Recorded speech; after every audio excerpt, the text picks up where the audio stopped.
There's a growing desire for shorter experiences in games, because it's so much harder to keep up when everything seems to be demanding your attention. It's a problem we in the industry like to call the backlog explosion.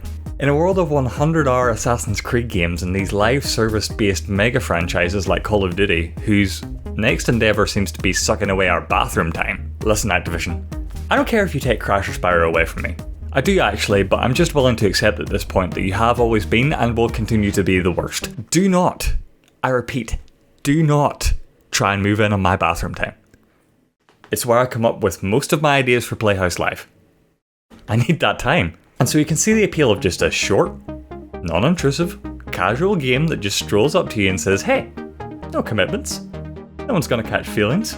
No one's going to get clingy. We're not going to drunkenly text each other at 2 in the morning talking about how I can't continue my current game because I keep thinking about you. Just one night of some hot, steamy, wild action. So I found this game on itch.io called Helltiger. The game actually released about a year ago, but they released some DLC and that's how it came to my attention. The game's actually free, which is super nice. The premise of this game is the universal dream of acquiring a harem of demon waifus. A dream that we've all had at one time or another, admit it. Now the fear that you might have, and believe me I had this fear too, it's an almost involuntary reaction when you hear the word harem. I had this fear that this game was going to be, for lack of a better word, icky. And believe me, if it was, I would have turned it off in 5 minutes. Luckily, this game restrains itself from being too horny, and I think it's infinitely better because of it. It plays with the formulaic nature of the genre to comedic effect, and it does so remarkably well. The game plays out with you navigating these puzzle rooms, trying to get to the aforementioned devils in distress, with the catch being that you have a limited number of move points to get to your goal. Standing between you and Scary Mary will be some skeletons, which you can obliterate by Sparta kicking them into the nearest wall, but they're also a nuisance because it costs more move points to do that. There's also Rox, the sturdier older brother of the skeleton, for which the Sparta kick meta has proven to be consistently ineffective. There's also the dreaded spikes. Spikes. Why did it have to be spikes? Which use up 2 move points when you stand on them. Because of the move point system, there's seemingly only ever one correct answer to the questions that each level poses, meaning it's all about trial and error.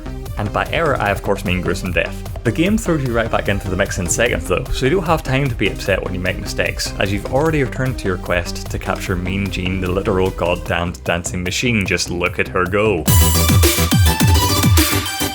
I can only describe the art style of this game as a mashup between Hades and a classic Cartoon Network show. Like if the Powerpuff Girls all grew up and decided suddenly that they were all really into metal now. There are some really nicely detailed designs in the HUD and in the menus, but for the most part, environments are simple, clean and bursting with colour, creating a cheery and bright spin on the underworld that's in keeping with the tone. The main appeal of this game is without a doubt its Hellspawn harem. Upon completing a level, you will interact with a new character and have to navigate 1 or 2 dialogue choices correctly to either recruit them to your side or experience a swift demise at their hand. Sounds like a win-win to me. This is valuable at the beginning of the game while getting to grips with the game's mechanics. Later it just becomes a way for the demons to all have a quick whinge at each other while you gather all your remaining brain cells trying to figure out how to escape this rock prison using only your left shoe. An intrinsic quality of harem is tropes. That made me sound way too knowledgeable about harems, but I swear it's common. It often becomes a problem as characters can feel one-dimensional and become tiresome.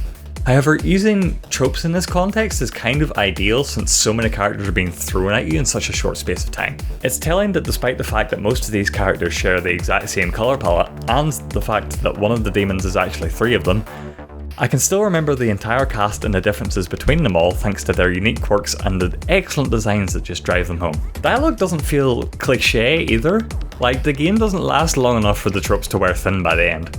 I at least cracked a smile during most interactions and found myself chuckling away at most of them, especially that one point where one of the characters just takes a random crack at the game Necropolis.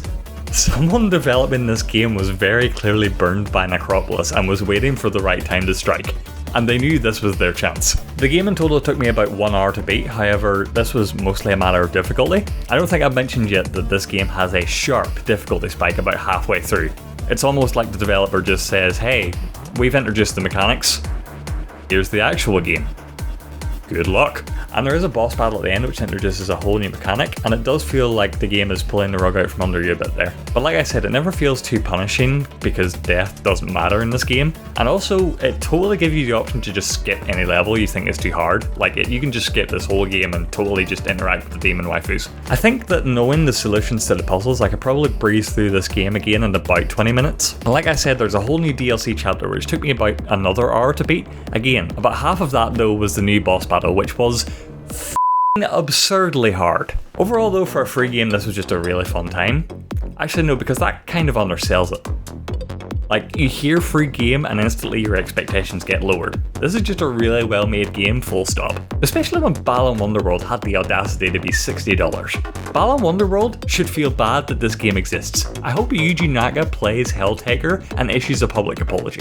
And as I said, having this be just a short playthrough was super refreshing right now. Ultimately, I would say this is, without a doubt, the best one night stand with a harem of demons that I've ever had.